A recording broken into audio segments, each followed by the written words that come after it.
Mga Kairs, hindi biro ang pasabog na ito, dahil habang ang lahat ay nakaabang sa masayang trip papuntang Korea ni Rab at Edo, biglang may isang balitang gumulantang sa buong team. Si Viancy, wala. At hindi lang basta wala, may kumakalat na siya raw ay nasa hospital sa diet. Ano ba talaga ang nangyayari? Sa unang tingin, dapat ito na yung moment na puro saya, Korea trip, bonding, bagong memories. Makikita natin si Rab na naka-Korean outfit, game na game, handang-handa sa adventure. Si Edo naman, confident at kalmado, pero halatang may iniisip. Pero ang pinakakapansin-pansin, yung pagkawala ni Viancy. Hindi ito normal. Dahil kung may isang taong hindi papayag na maiwan sa ganitong pagkakataon, siya yun. Habang nagsisimula ang vlog, mapapansin mo agad ang kakaibang aura. Hindi ito yung usual na masayang lakad. May halong kaba, may halong tanong. At dito na pumasok ang eksena na lalong nagpainit ng usapan, yung misteryosong nakahudi na tila sumusunod kay Rab.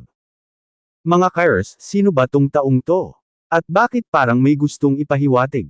Sa thumbnail pa lang, makikita mong parang may pumipigil, may kamay na umaabot, at ang direksyon nito, papunta kay Viancy. Habang si Rab ay abala sa pag-enjoy sa paligid, bigla siyang napahinto. May napansin siya, hindi malinaw kung ano, pero kitang-kita sa mukha niya ang pagtataka. Yung tipong pakiramdam mo may mali, pero hindi mo maipaliwanag kung ano. At doon na nagsimulang mabuo ang tanong sa isip niya, bakit wala si Viancy? Samantala, sa kabilang side ng kwento, ibang eksena ang nangyayari. Si Viancy, nasa hospital bed. Tahimik, mahina, at tila may dinadalang hindi lang sakit sa katawan, kundi pati sa damdamin. Hindi malinaw kung ano ang kondisyon niya, pero base sa itsura niya, hindi ito simpleng pagod lang. At ang mas lalong nakakakilabot, may eksena na parang may pumipigil sa kanya. Isang kamay, hindi klaro kung kanino, pero ramdam mo na may gustong kontrolin ang sitwasyon. Parang may ayaw na makasama siya sa Korea. Parang may lihim na tinatago. Mga Kairs, coincidence lang ba ito? O may mas malalim na dahilan kung bakit hindi nakasama si Viancy? At yung misteryosong taong sumusunod kay Rab, siya ba ang susi sa lahat ng ito?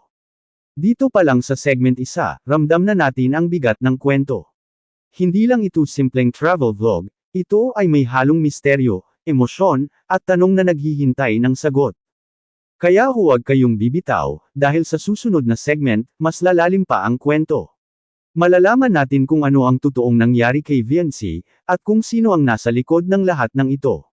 Mga Kairs, handa na ba kayo sa katotohanan? Mga Kairs, dito na nagsimulang uminit ang lahat, dahil habang tuloy ang eksena sa Korea, mas lalong lumalalim ang misteryo sa likod ng pagkawala ni Viancy. Habang naglalakad sina Rab at Edo sa isang napakagandang lugar sa Korea, yung tipong punk drama vibes, may traditional houses at malamig na hangin, dapat sana masaya lang ang lahat. Pero hindi ramdam mo kay Rab na hindi siya mapakali. Kahit anong pilit niyang ngumiti, halata sa mata niya na may hinahanap siya. At doon na niya tuluyang sinabi, parang may kulang. Hindi na napigilan ni Edo, napatanong siya, si Viancy ba iniisip mo? At doon na napahinto si Rab. Hindi na siya sumagot agad, pero yung reaksyon niya, sapat na para sabihin na oo, si Viancy nga ang laman ng isip niya. Habang nagpapatuloy ang usapan nila, biglang may dumaan na isang tao sa likod nila, nakahudi, nakayuko, at parang sinasadyang iwasan ang camera. Mga Kairs, ito na naman yung misteryosong figure na nakita natin kanina.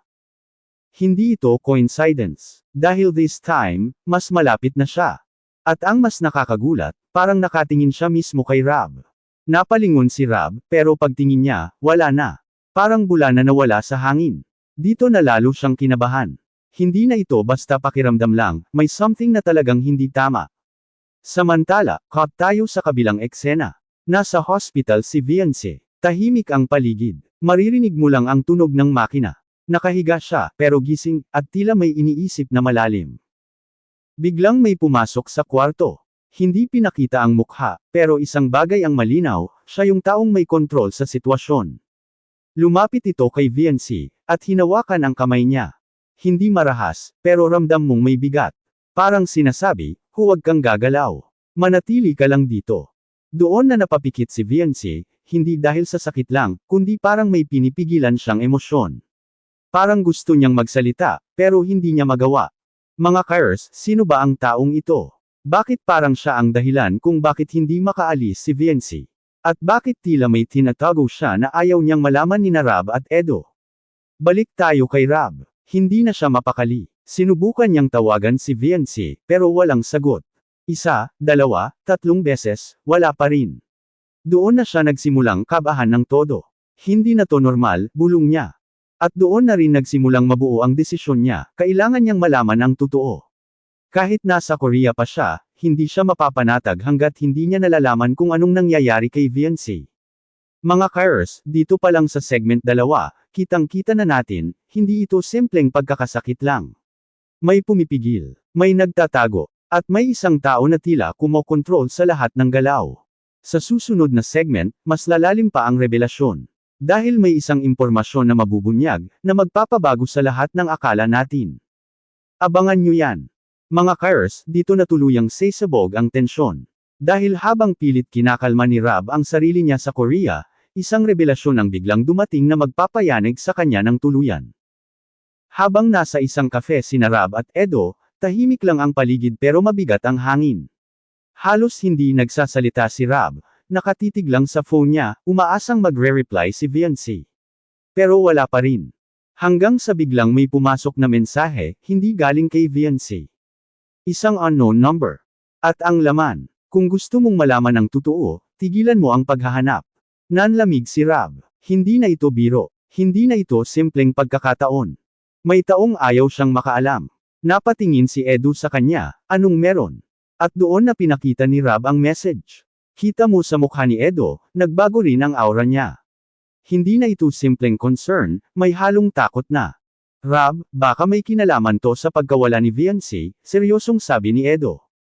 At doon na tuluyang nagdesisyon si Rab, hindi na siya pwedeng manatiling clueless. Kailangan niyang kumilos. Samantala, balik tayo sa hospital. Si Viancy, pilit bumabangon kahit mahina.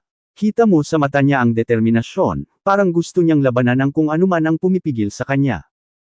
Pero bago pa siya tuluyang makatayo, bumukas ang pinto. At pumasok ulit yung misteryosong tao. Mas malinaw na ngayon ang galaw niya, diretso kay Viancy. At bago pa makapagsalita si Viancy, hinawakan niya ulit ang kamay nito. Mas mahigpit na ngayon, mas kontrolado, parang babala.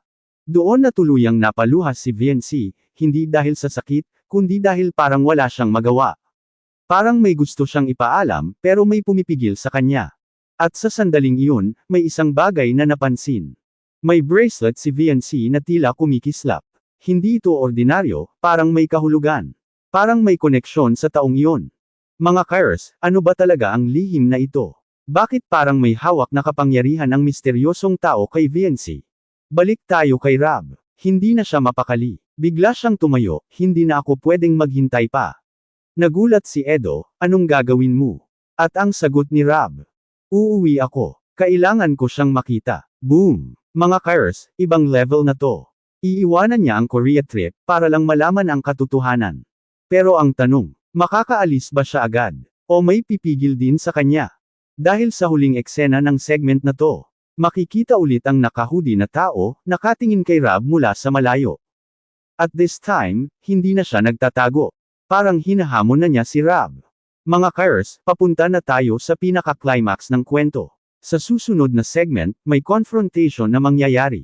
At dito na rin posibleng mabunyag kung sino ang nasa likod ng lahat. Huwag kayong aalis, dahil papalapit na tayo sa katotohanan. Mga Kairos, ito na ang hinihintay ng lahat. Ang katotohanang pilit tinatago, sa wakas, mabubunyag na. Habang nagmamadaling umalis si Rab papuntang airport, hindi na siya mapigilan. Kahit anong sabihin ni Edo na maghintay muna, buo na ang desisyon niya, kailangan niyang makita si Viancy. Ngayon na, hindi bukas, hindi mamaya, kundi agad-agad. Pero bago pa siya tuluyang makaalis, may hamarang. Oo mga Kairos, yung misteryosong naka-hoodie. Sa wakas, harap-harapan na. Tahimik ang paligid, walang ibang tao, tanging si Rab, at ang taong matagal na niyang nararamdaman na sumusunod sa kanya. Bakit mo ako sinusundan? Diretsyong tanong ni Rab. Sandaling katahimikan. Hanggang sa dahan-daw ang tinanggal ng lalaki ang hood niya. At doon na bumagsak ang mundo ni Rab. Hindi ito estranghero. Hindi ito random na tao. Kilala niya ito. Isang taong malapit sa kanila, isang taong hindi nila inaasahan na may kinalaman sa pagkawala ni Viancy. Hindi mo dapat pinakikialaman ang nangyayari, malamig nitong sabi. Nasaan si Viancy? Sigaw ni Rob, halatang galit na at desperado. At doon na ibinagsak ang katotohanan. Hindi simpleng sakit ang dahilan kung bakit nasa hospital si Viancy. May pinuprotektahan siya. At ang taong ito, ang dahilan kung bakit kailangan niyang manatili sa diet. Cut tayo sa hospital. Si Viancy, umiiyak habang hawak ang sarili niyang kamay, yung kamay na kanina pa tila pinipigilan. Pero this time, wala na yung misteryosong tao sa kwarto. Parang nakalaya siya kahit papaano. At doon niya binitawan ang mga salitang matagal niyang kinimkim. Rob, pasensya na, hindi dahil ayaw niyang sumama. Kundi dahil kailangan niyang manatili. Para sa isang bagay na mas mahalaga kaysa sa sarili niya. Balik tayo kay Rob. Tahimik na siya ngayon. Hindi nagalit, kundi puno ng emosyon.